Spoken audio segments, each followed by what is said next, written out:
I'm Al McFarlane. Welcome to Conversations with Al McFarlane. Glad to be here and glad to have you along. Thanks to all of you listening here on KFAI. Thanks to the station for being a powerful conduit, a place that we connect, have rich, what I call robust conversations about the ideas and thoughts and strategies that connect us, that build us, that bind us. I'm pleased today to be reconnected with Black Press USA. So not only are we live on radio here in Twin Cities, but streaming nationally through Black Press USA Facebook page, and of course on the Insight News and McFarlane Media Facebook pages as well. Today's program is an exciting one for me. I'm interviewing a person I'm just now meeting, Jesse J. Holland, and he's joining me from Washington, D.C. And background-wise, the story is phenomenal. Jesse J. Holland is an award-winning author and journalist who is the author of the first novel featuring comics' most popular Black superhero, the Black Panther. In The Black Panther, Who is the Black Panther? Holland retells the classic origin of T'Challa, the original Black Panther, and updates it for the new century, giving new fans and longtime diehard aficionados a good platform and some inside information for the Black Panther movie from Marvel Studios. The novel was recognized with the NAACP Image Award nomination for Best Fiction in 2019. Jesse is an accomplished novelist, having also been trusted by Lucasfilm to chronicle the history of their newest Black hero in Star Wars, Finn, in the Star Wars young adult novel entitled Star Wars: The Force Awakens, Finn's story. There's more to say about him, and we'll get into that as we go. Brother Howard, good afternoon and good to see you, man. Thank you so much for having me today, and great to see you, Al. Well, let's talk about when I read your information, you sort of awakened in me this general curiosity of what I call Black or Afrofuturism. Right. I often wonder, how will the world look 100 or 1,000 years from now? How will what we do today be the source, the conduit, the thing from which the future is derived, and how much of our thought, intellect, genius will be imprinted in that future?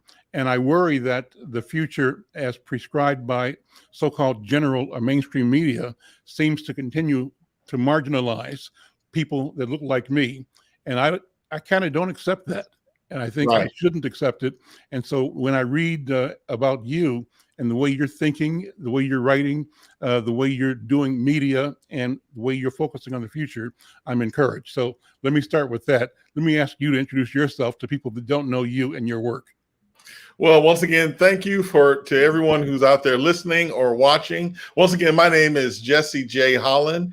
I am, like Al said, the author of the first Black Panther novel, which was called Black Panther: Who is the Black Panther? And I am the editor of the newest Black Panther book, which is called Black Panther: Tales of Wakanda, which 18 great writers, including myself, came together and wrote our own stories of Wakanda. Some people chose to write about T'Challa. Some people chose to write about Shuri. Some people chose to write about Killmonger. But we brought these 18 great Afrocentric writers together, and we all came up with our own vision of Wakanda and our own story of Wakanda, including the great Nikki Giovanni, who came into this work and actually of the Black Panther.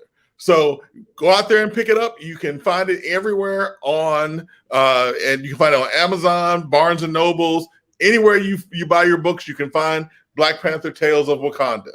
I'm also the Saturday host of the Washington Journal on C-SPAN, which is a call-in talk show where America gets to talk about what it wants to talk about. And I'm also a professor of journalism in the School of Media and Public Affairs at the George Washington University. So as you can see, I'm a little busy, but I love doing it all. Now, back to your question about Afrofuturism. Mm-hmm. I am a longtime comic book and science fiction fan. In fact, the first movie I ever saw in a movie theater was Star Wars, the original Star Wars. Really? That was the very first movie I ever saw in a movie theater. And not to be dating myself, I was in first grade when I saw that movie in a movie. You're a young guy. Right, exactly. So I'll take that. Thank you. Yeah. But when we look at how science fiction and fantasy has been portrayed over the last 50 years, every time we see a major science fiction or fantasy movie or television show, there's usually only one black character, and that character is barely a side character. Mm-hmm. So their vision of the future is a future where we're still in the background. Mm-hmm. Afrofuturism is about writing a future where African Americans, where black human beings are not in the background, but they are the main characters. They are the heroes. They are the people who drive the narrative. We've spent so much time being pushed into the background. Several writers, including myself, want to see ourselves as the heroes of the story. Mm-hmm. And frankly, that was one of the things that draws me toward writing Black Panther so much, because it's a genre, it's a character, it's a narrative that's about Black people. Instead of being the Black people being the helpers, the scientists, the sidekicks, it's a story about Black people. And that's really what Afrofuturism is about, taking our story into the realm of science fiction, taking our stories into the realm of fantasy, taking our stories into the realm of the future, which is not something that other people have been doing for us. So there are a lot of great writers out there in the Afrofuturism genre who are writing our stories in these new worlds. So do you think that our stories in the new worlds in the future will simply be variations on what our European and fellow humans do? Or is it likely, is it possible that we will bring something different, something unique, something still human, obviously? We share that with every other human on the planet. But is there an approach to what it means to be human, to what it means to be a steward of the resources of Earth, that may show up differently from our point of view, connecting both our sense of the origin stories that we have and how that connects with what eternity looks like? I think that's kind of the nexus there. What do you think? It's not only a possibility, it's a certainty, because there are so many great stories that have not been told because writers of color, especially African-American writers, don't have access to the pipeline to get those stories told. This is why we see such great reaction to stories like Jordan Peele's Get Out. Mm-hmm. This is why we see such great reactions to stories like Ryan Coogler's Black Panther.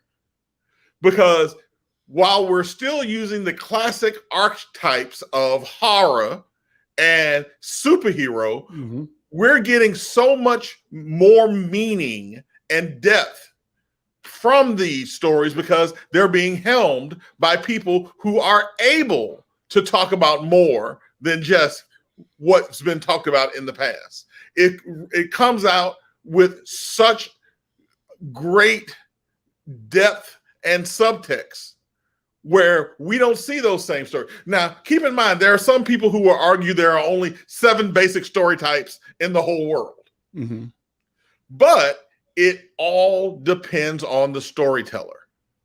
And when you have a person of color, a Black man or a Black woman telling these stories, you get a perspective that many people in the world have never seen. And for people like us, we've never ever seen reflected on screen. So while we may be using the same genres, I think you get a whole different style of story when you start involving Black people in the actual creation of the story. And so what does that mean in the context of the emergence of places like Nollywood and the Ghana film enterprise, South African film, I think Senegal, Cote d'Ivoire have strong initiatives in film. What do you see coming out of those venues or those environments that reflect what can be and will be different as we advance in the technology and in the craft of filmmaking? Well, one of the things that we're going to see, especially as these other centers of storytelling evolve around the world, is that we're going to be able to see some of these great stories told from perspectives that are unfamiliar to us. Now, one of the things that I always have to tell people when we talk about Black Panther is that keep in mind that this is a story told about Africans by Americans. So if you are looking for a true African story, Black Panther is not a great representation of a true African story. It's Africa as perceived by Americans, which is why we had back in the beginning when Stan Lee and Jack Kirby came up with this character. This is why we had those stories like coming out in books called Jungle Action. And while Ryan Coogler did a fabulous job of rewriting and reinterpreting this story, the same way that Reginald Hudlin did when he took over the comic book, rewriting and reinterpreting the story, Reginald Hudlin and Ryan Coogler are still Americans. And this is an American perspective layered over an African character. Now, how different would Black Panther have been if it had actually been written by an African? What perspectives would we have seen? Where would the story have changed? This is why it's great to see these African centers in Ghana, and great to see places like the Nollywood coming up, because that's really, for Americans, the only way we're going to see the perspective of others told in entertainment. Still to this day, America is the center of entertainment in the world. Most of the things we see come from an American perspective. What happens when these storytellers from other perspectives now have the ability to get their work in front of millions of people, including Americans? The same thing happens when African Americans have a chance to get their stories out into the world. We get a chance to see what the world looks like through someone else's eyes, whether good or bad. And I think that's a great thing. Whether you like the story or you don't like the story, it's always great to see that other perspective on these classic stories that we're seeing told over and over and over. And I think that's one reason why these stories aren't going stale and these stories are still fresh, because we're getting to see them through new eyes. I'm Al McFarlane. You're listening to Conversations with Al McFarlane. My guest is Jesse J. Holland. He's an award-winning writer, journalist, and television personality, and the editor of the new Black Panther Tales of Wakanda anthology. He's also a father and the former race and ethnicity reporter for Associated Press. He has a unique perspective on the ongoing phenomenon of our times that brings insight into how Black men prepare their sons for what's become a dread situation, the police traffic stop. We'll get to that in a minute. But as you were describing a minute ago, Brother Jesse, perspectives, two images popped in my mind. One, in the realm of music that I think validate what you just said.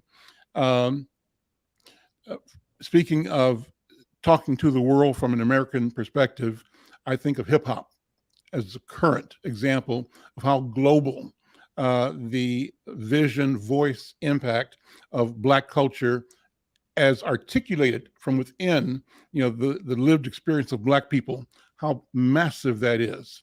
And then another parallel coming out of not the US, but out of the African diaspora that has a global impact is reggae music. Reggae. From Jamaica. You could go back to calypso and maybe back from there to some of the African genres.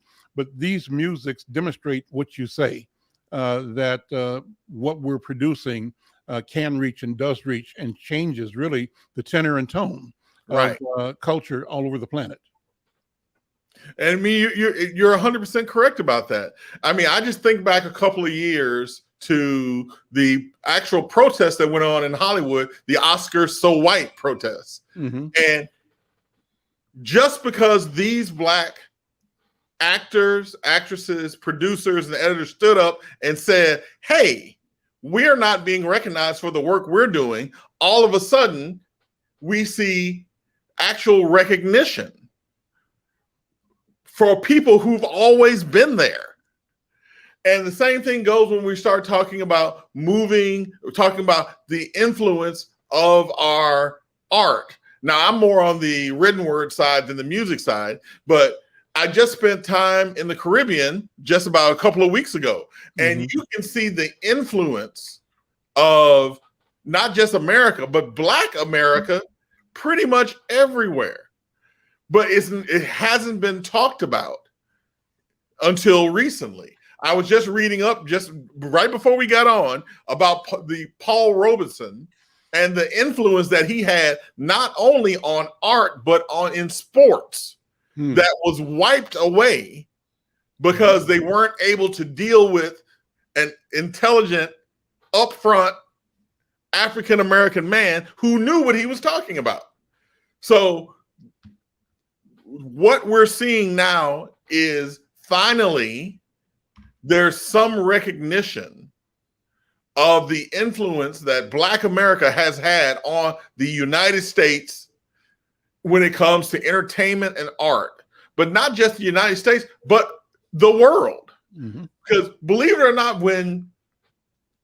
before the Black Panther movie came out, there was a real conversation about whether white Americans would go see a movie that had a Black lead superhero, but not just white Americans, would foreigners accept an African-American hero? It all sounds ludicrous now, $1 billion later, but keep in mind, this was only 3 years ago. Yeah. Where all of this was a question of whether this planet could accept being saved by a Black man. So when we talk about today that we're in a post-racial society, and when we talk about today that we don't understand why we can't see color, keep in mind this was only 3 years ago where there was a question of whether this was acceptable to a crowd that wasn't brown-skinned. So while we've come a long way, you have to keep in mind it's only been a short time, and really there are some of us who still are concerned about us regressing back to that time again. Well, it's a testament, unfortunately, to the pervasiveness and perniciousness of white supremacist thought, and to the reign of white supremacy, at least for the past 300 to 500 years. But I think it also indicates that, like the opening song said, it's time for reparations, and it's not negotiable anymore. The change that is afoot is change that is both inevitable and change that is at hand. It's not a far distant. So that's how I see it anyway. And so you point out the fact that the environment that this question is being raised in is one that reflects a history of intent. And the intent is to keep our people down-pressed, downtrodden, subservient, and at the margin of progress, I think. So where were you in the Caribbean? Where'd you go? What'd you do? Puerto Rico. How'd you enjoy that? Oh, I had a ball. I actually took my entire family to Puerto Rico a couple of weeks ago. We normally go down to the Caribbean once every 2 to 3 years. We normally go to Turks and Caicos or Jamaica. Okay. But this year in this coronavirus world, we decided to stay within the umbrella of the United States. And so we went to Puerto Rico for the second time. And we really, really enjoyed ourselves. Tell me about Puerto Rico. I've been there once when I was a kid. I was in the Navy and was in a ship that docked in San Juan. So my Puerto Rico experiences as a probably a 18-year-old sailor docking in old San Juan and enjoying it immensely, discovering that Puerto Ricans looked more like me than anybody else. I was so surprised. I was so surprised to see cats that looked just like me and my cousins all up and down the street. So much so, Jesse, that I think our second day of shore duty, I went to somewhere and bought some civilian clothes, put my uniform in a locker, and went out and hung out on the corner, right? And I had a little bit of Spanish language under my belt. And so when the shore patrol came by, looking at everybody because you're supposed to be in uniform, I just played it off and said, I don't understand English. And they walked on by. So I said, this is amazing. So I can blend here and I can belong here. It's a good feeling. Well, our first experience in Puerto Rico actually came with my wife, who was also in the Navy and was stationed in Puerto Rico for a while. Okay. And then I went down to Puerto Rico with her a few years later. And like I said, this time we took our entire family with us. I will admit that we stayed pretty much close together this time. Once again, we're traveling in the middle of COVID-19. Yeah, sure. Even though all of us are vaccinated, we're trying not to take unnecessary risks. Right. But like you said, it's always surprising to see people who look like you in a country where you didn't think they were. Right. So it was I'm not gonna say it was a shock. It was surprising to our children to see people who look like us when we're walking through old San Juan, when we're going through the forts in San Juan and Carolina. It's always amazing to see how people of African descent can be found in just about every country on the planet. I've spent time in China, Japan, Kazakhstan, Italy, and everywhere I go, there are always people of African descent in those neighborhoods. We might not see them in the tourist brochures. We might not see them in the television shows. But if you go to these cities, you will find people who look like you, people who are warm and welcoming, people who understand and have that same perspective that you do. Now, I will tell you, one of the things that is so far the biggest regret of my life is that I've only spent 1 day in Africa. Okay. And that was in Morocco. I spent 1 day in Morocco as I was changing planes on the way to Kazakhstan. So that is actually on my list, my bucket list, is to be able to go to the original source of our people and be able to commune with those who are from our homeland. You will love it. I guarantee you. I've spent a lot of time in Africa, and I can tell you it's rewarding and rich. It's a good experience. But, your point is exactly correct. My wife and I went to Acapulco, Mexico. My daughter won us a trip at a kind of drawing. So we went to Acapulco with a bunch of people from Minneapolis and St. Paul, white people who lived up to the description of the ugly Americans because they were rude and embarrassingly so. We didn't want to be associated with them because they were so rude and so uncouth. And, but they felt normal in being arrogant, rude, dismissive. And so it was, that was the bad part of it. But we were in the hotel and saw a brother, he worked at the hotel, and the guy looked like Leroy from around the corner. So I said, hey, man, what you doing here? How you doing? How you doing, man? He said, ¿Qué? And so brother didn't speak English. I spoke Spanish. Come to find out, he was born there. That's where he's from. Been there several generations, and that was his neighborhood. So that tells you the same thing. You know, that our people are everywhere. I ran into some brothers in St. Petersburg in Russia. In Russia, yeah, and some brothers in Moscow, and just amazing. So it's wonderful to see our people everywhere. Did you know this guy, this brother historian named, I think his name is Rashidi Renoko? Do you know him? No, I don't. So he was a historian. I just saw him on some newscasts a couple of days ago where he just died. He was giving tours in Egypt. That's what he did, did guided Black history or African civilization tours around the world. And what he's done over his lifetime is gone to, you know, China, India, Indonesia, different communities, and discovering the presence of African people, and in Japan. And so all of that means a lot and says a lot. It means that we need to connect differently.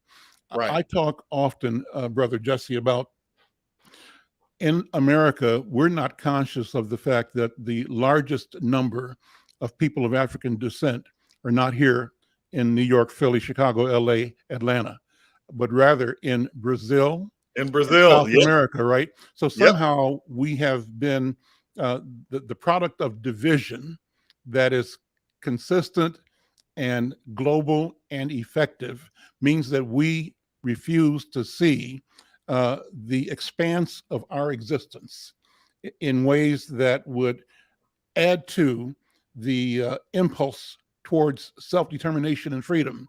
And we've been sort of put blinders on, right? That hide from us the truth of our strength in a global sense. And so what you are doing and what you're talking about is one of the pathways to reignite the imaginations of our people and to reconnect us in ways that we can discover what we once have done, we can do again, and we can do things that are magnificent for the future. That's what I think.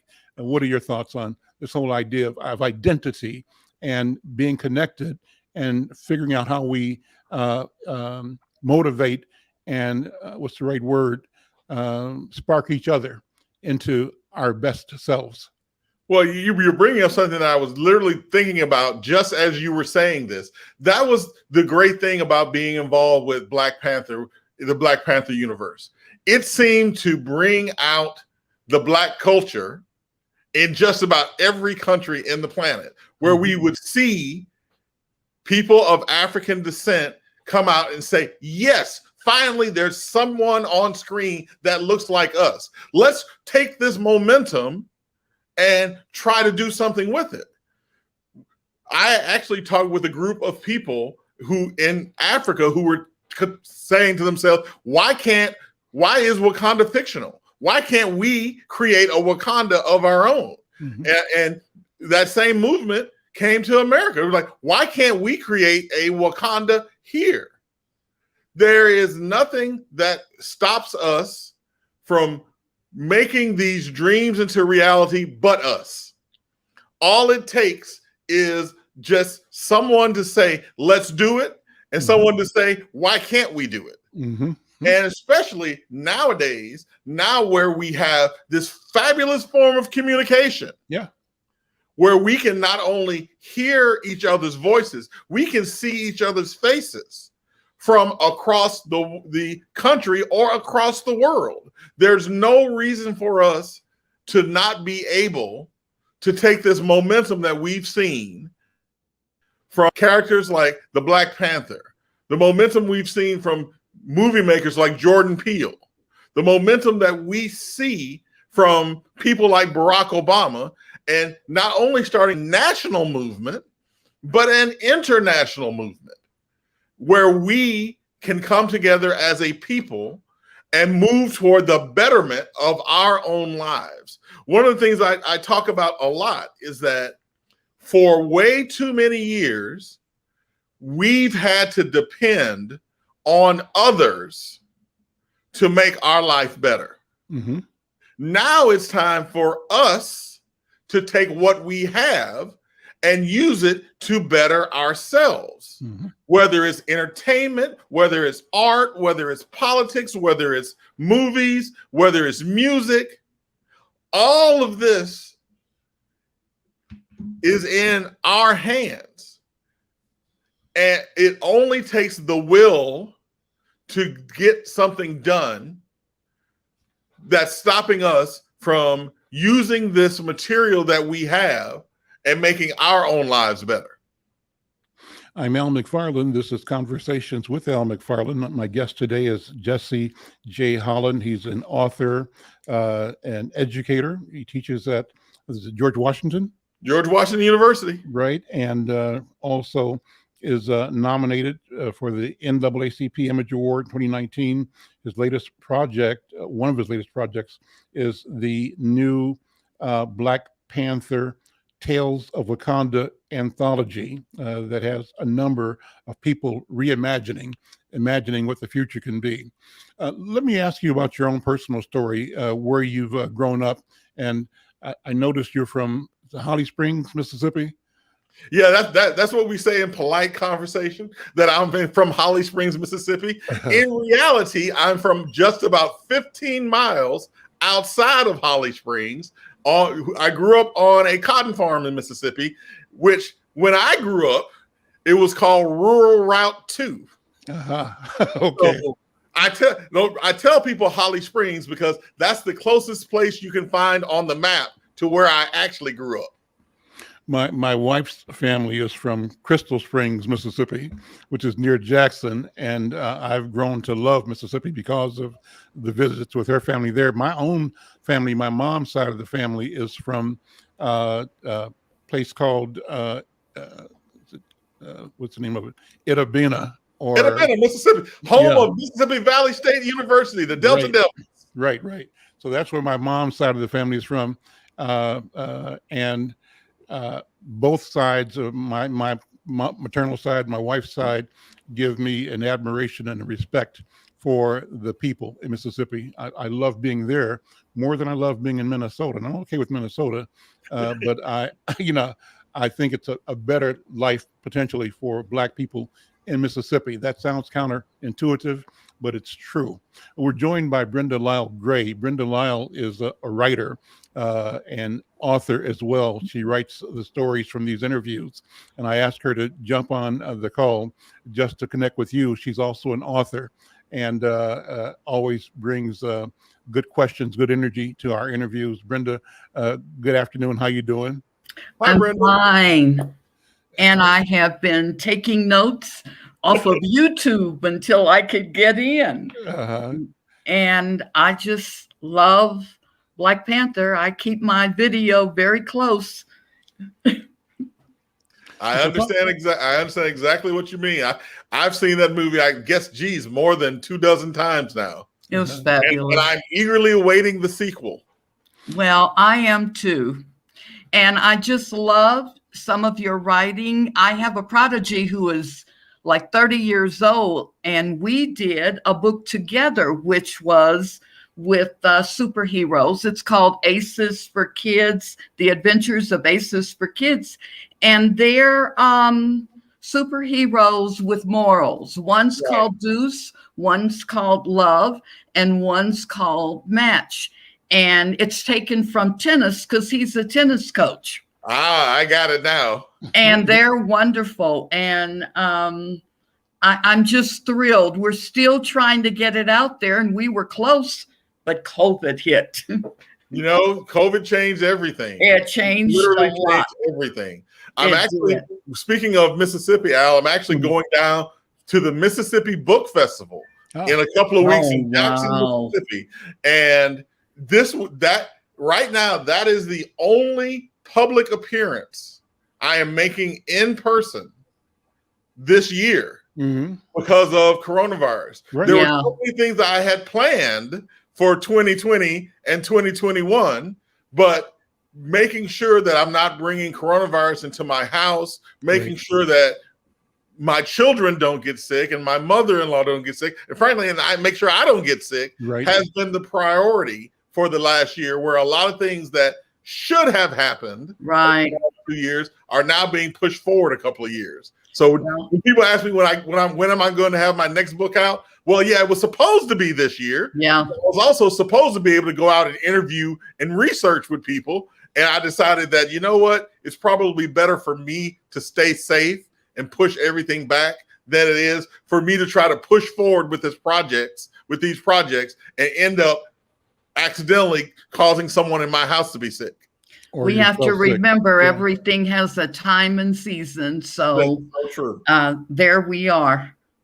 And we're hurting. I'm sorry, Al. I just saw some statistics on African Americans and vaccinations, and it's really sad. And we can't let that pass without me agreeing with. I just went my long delayed physical because I really didn't want to go to my doctor's office because I was afraid that people there might be sick. I just had my long delayed physical yesterday. Yeah. And my doctor, who's a 50-year-old African-American woman, was just telling me she just lost 2 of her African-American patients to COVID just in the last 2 weeks. Wow. Was that from the variant? She didn't tell me all that. She didn't say. But she said they hadn't been vaccinated. And I was like, we hear these people on television, and I think a lot of us assume that the people who are not getting vaccinated are these conservative Trump supporters. And she was like, no, these are people who look like us who are still refusing to get the vaccination. And they're going to be the next ones who are in the ICUs, on the ventilators, and possibly dying. So if you're out there and you haven't had your coronavirus vaccine, please go get it. You're playing Russian roulette with your life if you don't get the vaccination. So, and even if you think people are out to get you, the government's out to get you, I guarantee you the coronavirus is out to get you. I can guarantee that. That is not a rumor. So please get your shot. If you're able to get your vaccine, please go get it. That's a good way to put it too. Excellent. Thank you so much. And we're promoting that all day, every day. We do this program 5 days a week on social media. And one of our themes is making sure that our people are knowledgeable, conversant, and comfortable making the right decision. The right decision is to get vaccinated, number one, and to follow all of the protocols, follow the science, and to do all you can to make sure that you are safe and that you are not putting other people at risk as well. Let me go back to your growing up in Mississippi. Right. Talk about growing up in Mississippi in that community and how your path led you to the University of Mississippi. So my path is actually a little bit divided because I'm one of those weird kids who started out in the inner city and ended up on a farm. So my parents actually are from the area where they live now, right outside of Holly Springs, Mississippi. But when I was born, they moved from Holly Springs to Memphis, Tennessee. So I actually, from age -1 through age 8 or 9, grew up in Orange Mound in Memphis, Tennessee. So Orange Mound is one of the first historical Black neighborhoods in Memphis, and one of the major Black neighborhoods in the South. So I grew up in Orange Mound, but when I hit 8 or 9, my parents decided that they wanted to go back home. So my father built a house a mile away from his father's house in the middle of a field. So that's where I ended up growing up from age 8 through leaving to go to college. Now, both of my parents, luckily for me, were college graduates. My father actually graduated from Mississippi Valley in Itabena. That's why I know exactly where Itabena is, because that's where my dad graduated. My mom graduated college from Holly Springs, Mississippi, a now closed college called Mississippi Industrial.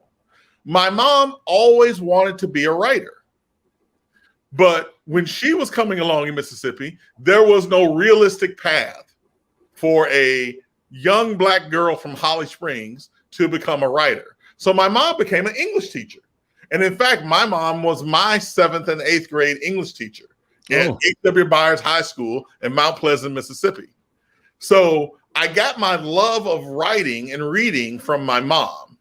So my dad was taught shop. He taught woodworking in shop. And then when they phased out the shop classes, my father went back and got his science degree and started teaching science. But throughout that whole time, he also continued to farm. My father still farms outside of Holly Springs to this day. So I got my determination from my dad, because if you know anything about farming, farming isn't easy. So especially being a Black farmer in Mississippi is not easy. So when I got ready to go to college, my mom had to go back and get her master's degree to continue teaching in Mississippi. But she had 2 children, myself and my older sister, Twala. So the only time she had to go get her master's degree was in the summer.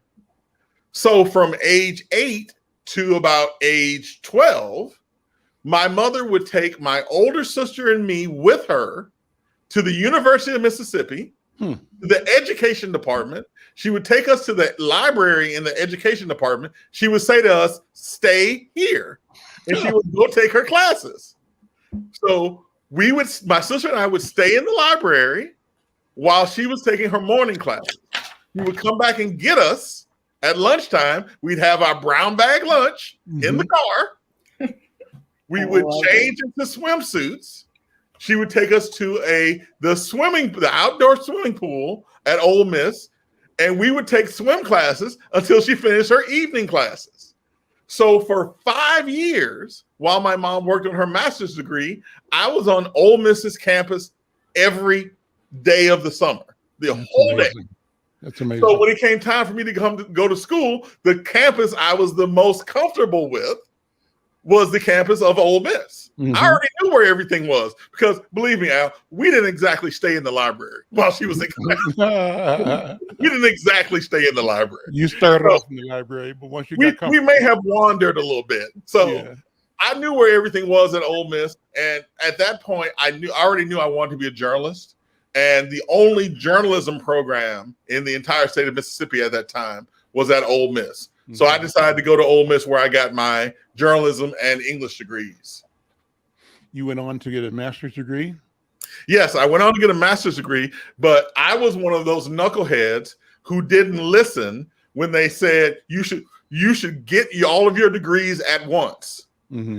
After spending 5 years as an undergrad in Oxford, Mississippi, I decided it was time to me to see something else. So I did not listen to those people who said, "Why don't you go ahead and get your master's degree now?"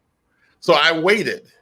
So I finally got my master's degree in 2012 from Goucher College here in Towson, Maryland. So I have a master's in fine arts and creative nonfiction. And you've got an honorary doctorate? Is that what it is? Or is it a doctorate? It's an honorary doctorate. I got to do the commencement address for one of my hometown schools, Lamoille Owen College in Memphis, Tennessee. And they conferred upon me an honorary doctorate of humane letters. So what was your feeling like with Ole Miss's reputation, having been the center of the quest for opportunity in higher education a generation before? How did that play into what you knew about that campus life experience, and your future in an environment that sometimes is hostile? I understand that right now Oxford is really one of the places to be. As I've watched the documentaries, my wife and I say, you know what? I think we could probably live well in Oxford. It's probably a good town, a lot of good people, challenging, good conversation, good wine, just a place to hang out, good food. Yeah. And so that's my image of Oxford right now, but it wasn't always that way. It was not always that way. I entered the University of Mississippi in 1989. And within the first month of me being at Ole Miss, one of the white fraternities on campus decided that it would be hilarious to tie up some of their own pledges, drive them to Holly Springs, Mississippi, to Russ College and HBCU, and drop them off on campus tied up with "We hate N-word" written on their chest. Wow. That was my introduction to life at the University of Mississippi. But what I will tell you is that while Ole Miss deservedly has its reputation that it will never lose because of what happened to James Meredith, during my time at Ole Miss, I discovered that it's not just a reputation that matters. It's the actions that people take around you. While Ole Miss, once again, has that reputation and deserves it, the university has made great strides in acknowledging its place in history and attempting to make sure that that reputation is no longer deserved. While I was at Ole Miss, we had the first Black Miss Ole Miss. We had the first African-American editor of the student newspaper. We had the first Black dean of a school at Ole Miss. So while Ole Miss is not perfect, and nowhere in the country is perfect, the thing that I give the University of Mississippi credit for is that it acknowledges its place in history and says that that will never happen again, because we are going to make the effort to ensure that all people are welcome on campus. All people have an opportunity for an education. All people have a chance to better themselves. We will no longer be the barrier. We are going to be the ones who help this country move forward. Oh, a lot of times people don't want to talk about the past. People say, why are you bringing this stuff up? Ole Miss acknowledges what it did to James Meredith and the people who came before him. There's a statue to James Meredith on campus now. Ole Miss acknowledges its place in history, doesn't hide from it, and says, we're going to be better. And that's what I really appreciate and I love. That's why I go down to campus pretty much every time I'm in Mississippi, because Ole Miss acknowledges what it was and says, we're going to do better from now on. Do you think that feeling is across the board in Mississippi? Does Mississippi? Oh, absolutely not. No, absolutely not. People are going to be people no matter where you are. And honestly, that's people have the right under the U.S. Constitution to be racist. But they can that rights, your rights stop where my rights start. So you're never going, if you're waiting for a nirvana, it's never going to happen. But what we need is enough right-thinking Americans to say, how many minds have we wasted because of discrimination and racism and sexism and homophobia? Think about all of the great things our country could have now if we had utilized the brains of African Americans from 1619 through 1960. How many minds did we waste? How many inventions have we given up? How many fortunes have not been made because we as Americans did not acknowledge the humanity of people in our own country? I think that's one of the things that places like Ole Miss have acknowledged and said, we're no longer going to waste the talents of our Mississippians. But not everybody is on this train. There are some people out there who still say that they're the superior race, everybody else should be discriminated against. You're always going to have those people. As long as there are more of us than there are of them, I think we'll move forward. Because I think that way of thinking is going to die out eventually. Well, I see us winning, and I think winning is in the cards for us. And winning for us, Brother Jesse, may not mean what it meant for everybody else earlier. My winning doesn't necessarily mean that somebody else has to lose. Right, exactly. I think there's a way of winning that means just that. Everybody can win.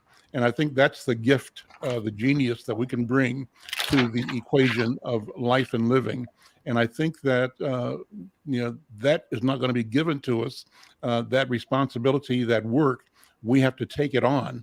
We have taken it on. And our presence here has moved America closer to the premise and promise of democracy that it so woefully failed of its own accord but for us, but for our presence and our insistence. So I think we have a role, and the role is critical not only for this country, but for the planet.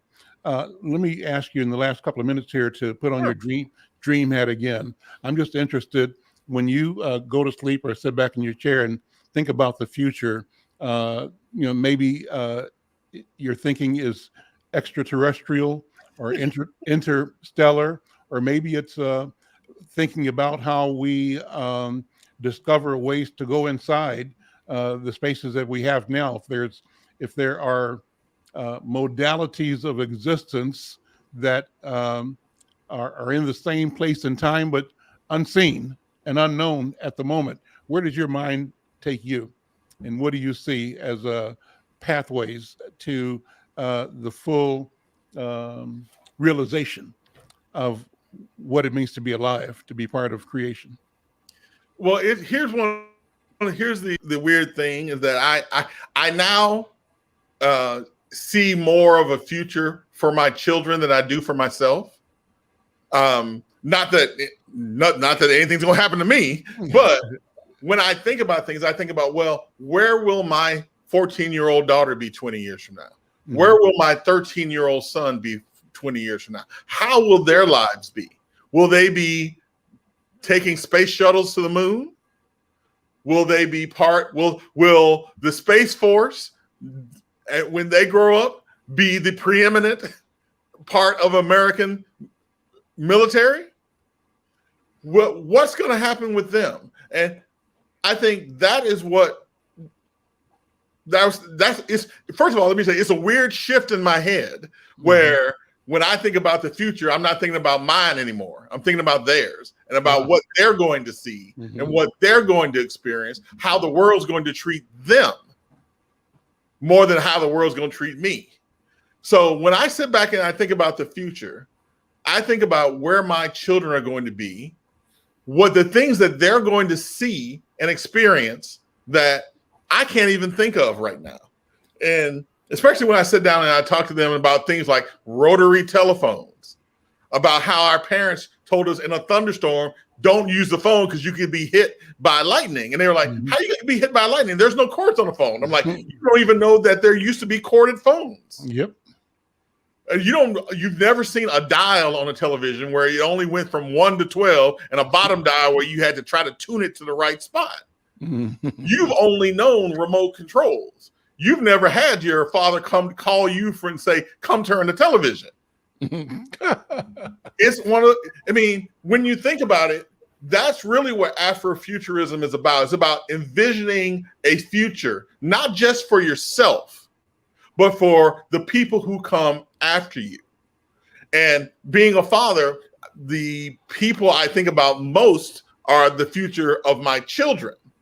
But when we start envisioning a future and thinking about ways that things can be better, we don't have to wait for that future. We can start making that future happen today. The things that we think about, when I think about, hey, well, maybe my daughter one day can be an astronaut. Well, why can't I get her in STEM classes now? Why can't I send her to space camp now? Why does this have to be a dream? It doesn't have to be. I can make her ready for that now. If my son wants to be a writer, my son has told me he wants to be a writer. And I'm like, well, let's start writing the book now. We don't have to wait until after college. Let's do it now. That's right. Listen, we're out of time. We got about 30 seconds. We'll take the last 30 seconds to promote your new book. How do people name the name and how people can get it? All right. So the book is called Black Panther Tales of Wakanda. You can always find more information at my website, which is www.jessejholland.com. And I'm always talking about my new stuff on Facebook and on Twitter. You can find me under Jesse J. Holland on both platforms and pretty much all platforms.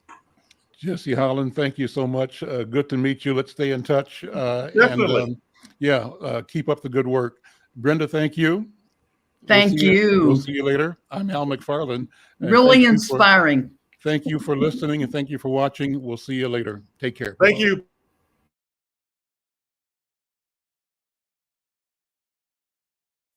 Oh, Queen Justice, where are you? Did they beat you you up or no, lock you underground, take the crown away from you. Oh, Lady Liberty, red, white, and blue. Did they take your dignity with their bigotry? Teach you that you're born to lose. Free or guilty, it's gonna get filthy. Better believe, roll up your sleeves. It's gonna get rough, it's gonna be tough. We all agree, we've had enough. We've had enough Of all the rules you break, We've had enough. of all the money you make. We've had enough. No more life gets taken. We've had enough. This is a proclamation. It's been 400 years and we're 400 late. Together we stand from state to state. Going back in time won't make America great. We need justice now, people won't wait. Action, no more distraction. Every step we take, we gain traction. If it can happen to one, it can happen to all. United we stand, divided we fall. Free or guilty, it's gonna get filthy. Better believe, roll up your sleeves. It's gonna get rough, it's gonna be